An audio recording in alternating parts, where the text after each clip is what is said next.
సాధువులకి నాగ సాధువులకి తేడా ఏంటి స్వామి? సాధువు అంటే సాత్వికానికి మారు పేరు. అంటే మంచితనానికి, ఎవరి జోలికి పోకుండా ఉండడానికి.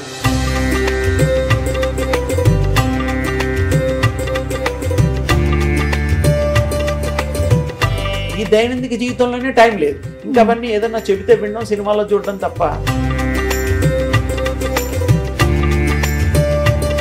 మన మనస్సుని ట్రావెల్ చేయగలిగే శక్తి మనకున్నప్పుడు ఈ దేహాన్ని ట్రావెల్ చేయడం కష్టం. కర్మ ఎలా పోగొట్టుకోవచ్చు స్వామి? కర్మ అంటే ఇంకా మీరు చూసుకోవాలి, మనం చెడు చేయకుండా ఉండాలి. ఇప్పుడు ఒక వ్యసనం అయిపోయింది స్వామి అందరికి. మద్యం సేవించడం వల్ల ఎలాంటి పరిణామాలు ఉంటాయి స్వామి? మద్యం అనేటువంటిది దానికి అలవాటు, బానిసత్వం ఎందుకు అవుతున్నారంటే వాళ్ళని భయపెట్టడం లేదు, ఎవరి ఇష్టం వాళ్ళది. కొంతమంది డాక్టర్లు కూడా తాగమని చెప్తున్నారు ఈ మధ్య, విన్నాను. How far it is correct నాకు తెలియదు.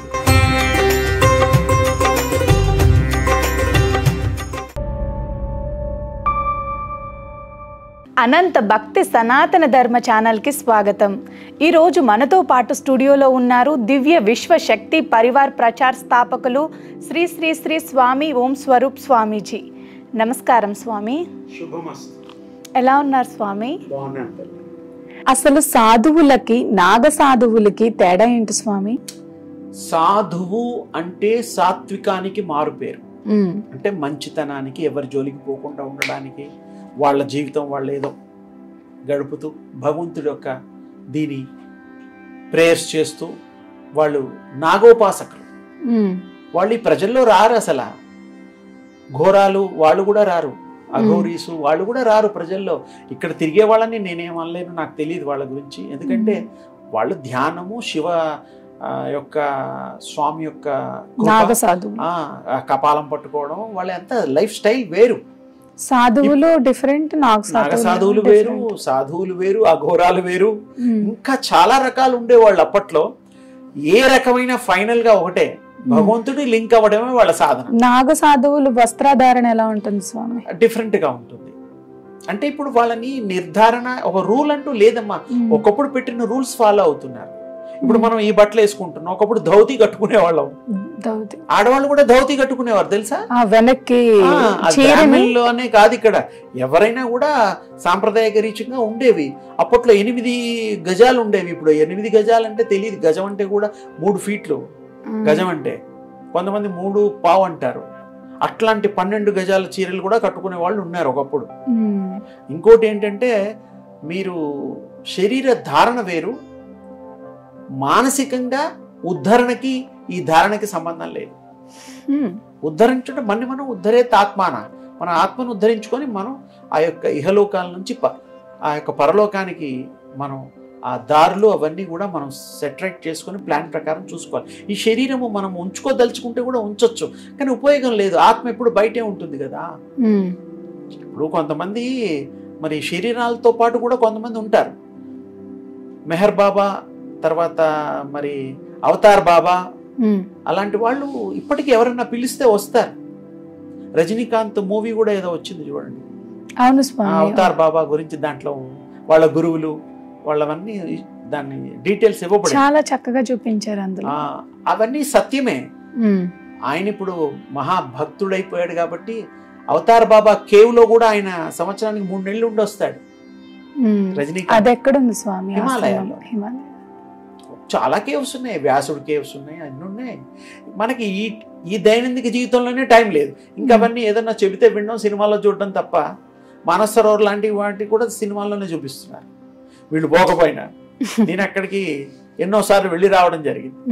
హిమాలయాలు ఎన్నో సంవత్సరాలు తిరగడం జరిగింది. ఉపాసన దీనికి తపస్సు రీత్యా కొంతమంది ఋషుల్ని వాళ్ళని కలవడం, మహిమాంతుల దర్శనాలు జరగడం, మెలకువలు తెలుసుకోవడం, అలాంటి చాలామంది మరి వెళ్ళడానికి టైం ఏది పాపం. వాళ్ళకి ఉద్యోగంతో సరిపోయా, వ్యాపారంతో సరిపోయా. ఉద్యోగస్తులన్నా కొంత బెటర్, హాలిడే ఉంటుంది. వ్యాపారస్తులకు హాలిడే ఉండదు. సండే పూట కూడా ఈ మధ్య తెలుస్తున్నారు. ఆ రోజు కూడా ఏదైనా 2 రూపాయలు వస్తాయి. మనిషికి తృప్తి కావాలి. తృప్తి ఉంటే అన్నీ సరిపోతాయి. తృప్తి చాలా అవసరం. చాలు, ఇది చాలు. మీరు హిమాలయాలకు వెళ్ళినప్పుడు స్వామి సాధువుల్ని, నాగ సాధువుల్ని, ఋషుల్ని, నేను 500-600 సంవత్సరాల వాళ్ళని, అబౌవ్ 1000 వాళ్ళని, నాకు ఎలా తెలుసు అనే క్వశ్చన్ ఒకటి రేజ్ అవుతుంది. అవును స్వామి. అక్కడ వాళ్ళ శిష్యగణం ఉంటారు కాబట్టి వాళ్ళు చెప్పడం. వాళ్ళ అవతార్ బాబా గారు కూడా ఆయన 2800 సమ్ చేంజ్ అని ఒక లెక్క ఉన్నది, అబౌవ్ 3500 అని ఒక లెక్క ఉన్నది. వాళ్ళ కేశాలు కూడా ఇలా ఒడిపెట్టుకున్నట్టు ఉంటాయి కదా స్వామి, అలా ఎందుకు జరుగుతుంది స్వామి? వాటిని పట్టించుకోకుండా ఉంటే అవి అంతలు అవి అలా దానికి శుభ్రత లేక అవుతాయి, ఇలా చుట్టుకుపోతాయి. ఎందుకు ఇక్కడ కూడా సిగాలు ఊగేవాళ్ళు, దేవుడికి మీదకి వచ్చేవాళ్ళు కూడా వాళ్ళకి స్నానం చేసిన తలను ముట్టుకోరు వాళ్ళు. ఎప్పుడో ఒక రోజు ముట్టుకుంటారు, అమావాస్యకో పౌర్ణానికో. ఇక అప్పుడు వాళ్ళు ఇద్దరు సహాయం చేయాలి, లేకపోతే అవి రావు, జడలు మళ్ళీ మామూలుగా కావు, చాలా కష్టం. అంటే అంతగా అవసరం లేదమ్మా, శుభ్రంగా తల దూచుకోవచ్చు, బట్టలు వేసుకోవచ్చు, అన్ని చేయొచ్చు, మనం ట్రావెల్ చేయొచ్చు. మన మనస్సుని ట్రావెల్ చేయగలిగే శక్తి మనకున్నప్పుడు ఈ దేహాన్ని ట్రావెల్ చేయడం కష్టమా? ఏమీ లేదు, మన ఇష్టం, ఏమి ఇబ్బంది లేదు. మన మనస్సు ముఖ్యం, చాలా ముఖ్యం. ఆత్మశుద్ధి ఉండాలి. ఆత్మశుద్ధి ఉంటే తప్పకుండా మీరు when you are pure you are the god, అంతే, సింపుల్. మీరు భగవంతుడు కాదని ఎవరు అంటారు? ఆ భగవంతుడిలో వచ్చే ఒక శక్తి అంశమే మీరు.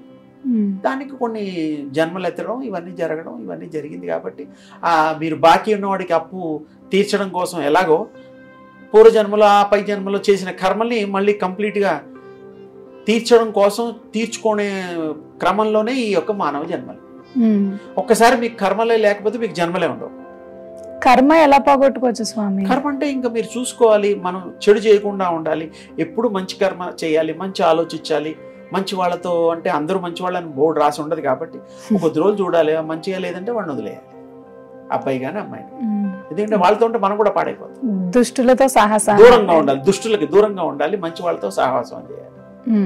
అదే అప్పుడు మన కర్మ కర్మలు పోగొట్టుకోవాలి. వీలైనంత గుర్తులేని కర్మలు కూడా కొన్ని ఉంటాయి కాబట్టి, కొన్ని గుర్తుకు రావు కాబట్టి మనం ధ్యానం చేయాలి. మనం చేసిన పాపాలని పోగొట్టేసుకుని మన కర్మలన్నిటినీ అనుభవించాలి, పోగొట్టాలి. దేవుళ్ళు కూడా అనుభవించారు కదా వాళ్ళు కొన్ని. సాధ్యం అవుతుందా? అవుతుంది, ఎందుకు అవ్వదమ్మా, తప్పకుండా అవుతుంది. అదే ధ్యానం వల్లే సాధ్యం వచ్చేది, అంతకంటే గొప్పది ఏమీ లేదు. మననేతి మంత్ర, ఏది మీరు మననం చేస్తే మంత్రం అయిపోతుంది. ధ్యానం ఇప్పుడు యోగం ఉచ్యతే అని చెప్పాను అంటే అన్నిటికంటే గొప్పది, అంతకంటే గొప్పది లేదు. యోగం అంటే ఏంటి? ఆత్మ పరమాత్మని ఒకటి చేయడం. అంటే చాలా మంది చిన్ముద్రలను ఇలా వేస్తారు, ఆత్మ పరమాత్మ ఏకం కావాలి యోగంలో. ఇలా కూర్చుంటారు కింద. ఇది ఆత్మ పరమాత్మకి లింక్ అవ్వడం కోసం అదొక ముద్ర. దీనివల్ల కూడా నర్వస్ సిస్టమ్ లో బ్రెయిన్ కి సంకేతాలు ఇంకో రకంగా వెళ్తూ ఉంటాయి. అది ఇంకొక మారు తప్పకుండా దాని గురించి డీటెయిల్ చెప్తాను. ఇలా పెట్టండి, అది చిన్ముద్ర అంట. చిన్ముద్ర చాలా ముద్రలు ఉన్నాయి, ఇది చిన్మయ ముద్ర కదా స్వామి. ఇప్పుడు ఇవి ఉన్నాయి. ఈ ముద్రల గురించే మనం ఒకసారి ఒక 15-20 ముద్రల్లో విశేషం, ప్రజలకు ఏ విధంగా ఉపయోగపడుతుంది. తర్వాత ఈ ముద్రల్లో కాకుండా ఇంప్రెషన్స్, తర్వాత ఏరో థాట్స్ అంటే కూడా నేను చెప్తాను. అకల్టిజంలో ఏరో థాట్స్ అని ఉంటాయి, గాలిలోంచి సృష్టింపబడేటువంటి ఆధారభూతమైనటువంటి ఆలోచనలు.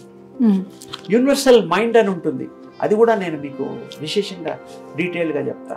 మన మైండ్స్ ఒకటే, యూనివర్సల్ మైండ్ ఉంటుంది. మన థాట్స్ అన్ని ఆ యూనివర్సల్ మైండ్ లోంచి సొల్యూషన్స్ వస్తాయి. ఒక్కోసారి మనం కూర్చుంటాం, భలే ఐడియా వచ్చేస్తుంది, భలే ఆలోచన వచ్చేస్తుంది, సొల్యూషన్.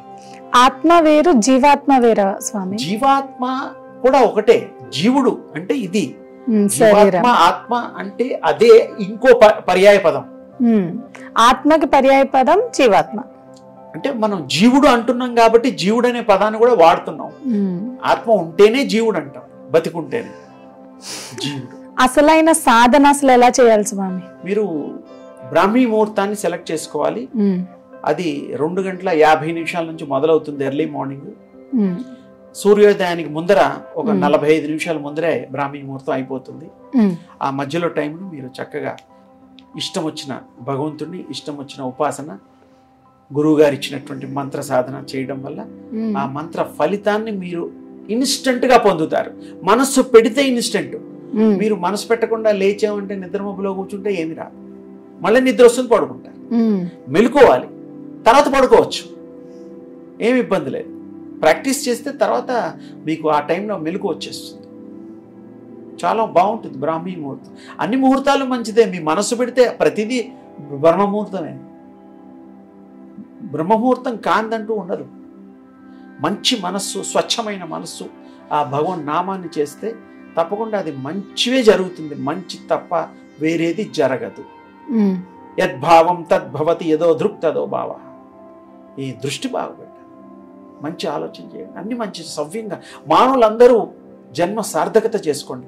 మంచి ఉపాసన చేసుకోండి, మంచి డబ్బు సంపాదించండి, మంచి ఉద్యోగాలు చేయండి, మంచిగా పిల్లల్ని చదివించండి, ఫారెన్ కూడా చదివించండి, తప్పులేదు. ఉన్నతిని పొందించండి, తప్పు. అమ్మా నాన్నల్ని బాగా చూసుకోండి, మీరు మిమ్మల్ని బాగా చూసుకోండి, ధ్యానం బాగా చేయండి. మీకు అన్నీ అర్థమైపోతాయి. మీకు అర్థం కాదంటూ ఉండదు. మీరు 10 మందికి చెప్పే స్థాయి వస్తుంది, ఆ శక్తి వస్తుంది, ఆ ఉపాయాలు వస్తాయి, ఆ జ్ఞానం వస్తుంది. ఆ భగవంతుడు మనకి అనుగ్రహిస్తాడు. ఇది విశేషం. మద్యం అసలు ఇప్పుడు ఒక వ్యసనం అయిపోయింది స్వామి అందరికి. మద్యం సేవించడం వల్ల ఎలాంటి పరిణామాలు ఉంటాయి స్వామి? మద్యం అనేటువంటిది దానికి అలవాటు, బానిసత్వం ఎందుకు అవుతున్నారంటే మైండ్ పనిచేయకుండా ఉండే స్థితిని తీసుకొస్తుంది. ఆలోచనలు రిలాక్స్ అని అనుకుంటుంటారు. అంటే కాసేపు బాగా ఆలోచనలు, బాగా బాధలు ఉన్న వాళ్ళు అది తాగితే పోతుందేమో. అది దిగిన తర్వాత మళ్ళీ ఆలోచనలు మొదలే కదా. పర్మనెంట్ సొల్యూషన్ కోసం మందు తాగితే పోతుంది అంటే తాగండి. అలా ఏమి ఉండదు. పర్మనెంట్ సొల్యూషన్స్ కి మందుకి సంబంధమే లేదు. ఆ కాసేపటికి మనం అమ్మయ్య రిలీఫ్ అనుకోని తాగుతూ ఉంటారు. రిలీఫ్ ఎప్పుడు వస్తుందంటే బాధల్లోంచి కరెక్ట్గా ప్లాన్ చేసుకొని బయటపడితే తప్ప రిలీఫ్ రాదు. కరెక్ట్ అయిన మనం ఉపాయం రాదు. అప్పుడు ఇవి తాగడాల అవసరమే లేదు. తాగాల్సిన అవసరం ఎవరికి ఉంటుంది? అది అలవాటు అయిపోయింది ఒకప్పటి నుంచి. నేను ఒక బుక్ లో చదివాను స్వామి, మద్యం తాగటం పాపం అని. పాపం అంటే ఏం లేదు. ఆ టైంలో వాడు ఏం చేస్తాడో విచక్షణ జ్ఞానాన్ని కోల్పోతాడు. ఎవరితో ఏం మాట్లాడుతున్నాడో తెలియదు, గౌరవించడు, తను తాను కూడా గౌరవింపజేసుకోడు. అందుకని అది మత్తు పదార్థాలు మానసికంగా తీసుకోకపోవడం మంచిది. ఎందుకంటే అలర్ట్నెస్ ఉంటుంది కాబట్టి. తీసుకున్నప్పుడు వాడు బాడీ అలర్ట్నెస్ ఉండదు కదా, తూలుతూ ఉంటాడు, పడిపోతూ ఉంటాడు, రకరకాలుగా జరుగుతూ ఉంటాయి. వాడు ఏం చేస్తున్నాడు వాడికి తెలియదు. అంతగా తాగితే కొంచెంగా తాగినా కూడా తాగడం అనేటువంటిది కొంచెం కానీ ఎక్కువ కానీ మనసు రిలాక్సేషన్ అనేటువంటిది ఉండదు. అనుకుంటాం, మనం భావిస్తాం రిలాక్సేషన్ ఉంది అని. అంటే తాగండి. తాగడం వల్ల లైఫ్ తగ్గుతుంది, నర్వస్ సిస్టమ్ దెబ్బతింటుంది.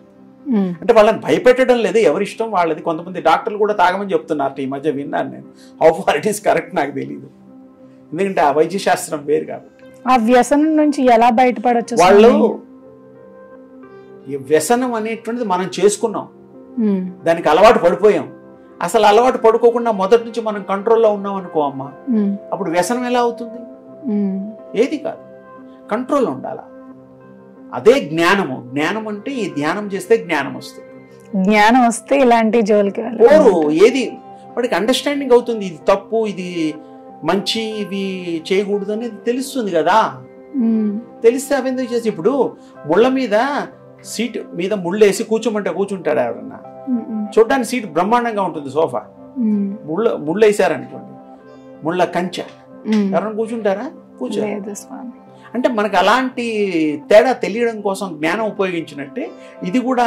దానివల్ల ఆరోగ్యం పాడవడం ఇవన్నీ ఉంటాయి కాబట్టి తాగకుండా మనం ప్రాబ్లమ్ని సాల్వ్ చేసుకుందాం. దానికి ఐడియాస్, దానికి పెద్దవాళ్ళు ఏమన్నా చెబితే ఉపాయాలు అలాంటివి చేయొచ్చు. ఈ ధ్యానంలో భగవంతుడు ఉంటే సర్వం ఆయన చూసుకుంటాడు, నాకేమి ఇబ్బందులు లేదు, ఓన్లీ ఇన్స్ట్రుమెంట్ అనుకుంటే అసలు గొడవ లేదు, అన్నీ ఆయన చూసుకుంటాడు. ఇప్పుడు ఇంట్లో పిల్లలు తల్లిదండ్రుల మీద బాధ్యత వదిలేసేసి పిల్లలు ఆడుకుంటారు, హాయిగా ఉంటారు. తల్లిదండ్రులు ఫీల్ అవుతారు, వాడికి చొక్కా కొనాలి, పండగకి మంచి బలానికి ఫుడ్ పెట్టాలి, పిల్లల్ని బాగా పెంచాలి అని తల్లిదండ్రులు బాధ్యత తీసుకున్నట్టుగా ఆ జగదీశ్వరుడైనటువంటి కృష్ణస్వామి వారు తీసుకుంటారు, అమ్మవారు తీసుకుంటారు, అయ్యవారు తీసుకుంటారు. అవును స్వామి, వాళ్ళు తీసుకుంటారు. మీరు అన్నటువంటిది అనకూడదు. నేను వేరు అన్నప్పుడే problem. Leave yourself, surrender to God, అంతే, వెరీ సింపుల్. అప్పుడు అన్నీ దేశం ఏంటి, ప్రపంచం ఏంటి, అన్నీ బాగుంటాయి. ఇంకో మారు మనం ఈ టెలిథెరపీలో, తర్వాత సూక్ష్మ యానం, తర్వాత టెలిపతి, ఈ అకల్టిజంలో ఉండే కొన్ని ముఖ్యమైన చాలామందికి తెలియనివి మనం అందిద్దాం. వాళ్ళు సంతోషపడతారు. ఇలాంటి విద్యలు కూడా ఉన్నాయని తెలుసుకుంటారు. వాళ్ళు ప్రాక్టీస్ చేస్తే మంచిదే. ఇవన్నిటి కూడా మళ్ళీ ఏకాగ్రత, కాన్సన్ట్రేషను, మళ్ళీ అది తప్పదు. ఏకాగ్రత ఉంటేనే ప్రతిదీ సాధ్యపడుతుంది. అందరికీ శుభం కలగాలని మనస్ఫూర్తిగా ఆ భగవంతుడి యొక్క కృపని చేరవేసే మధ్యముడిగా నాకు ఈ అవకాశం ఇచ్చినటువంటి ఆ పరమేశ్వరుడు, మీ యొక్క అనంత భక్తి ఛానల్ వాళ్ళకి సర్వ శుభాలు కలగాలని, ఆ కృష్ణస్వామి సంపూర్ణ అనుగ్రహం మీకు కలగాలని మనస్ఫూర్తిగా దీవిస్తూ సెలవు తీసుకుంటాను. చాలా దివ్యంగా చెప్పారు స్వామి. నమస్కారం. శుభం. మరిన్ని వీడియోల కోసం మా అనంత భక్తి సనాతన ధర్మ ఛానల్ని సబ్స్క్రైబ్ చేసుకోండి. మీ ఫ్రెండ్స్ అండ్ ఫ్యామిలీ మెంబర్స్కి వీడియోని తప్పకుండా షేర్ చేయండి. నమస్కారం.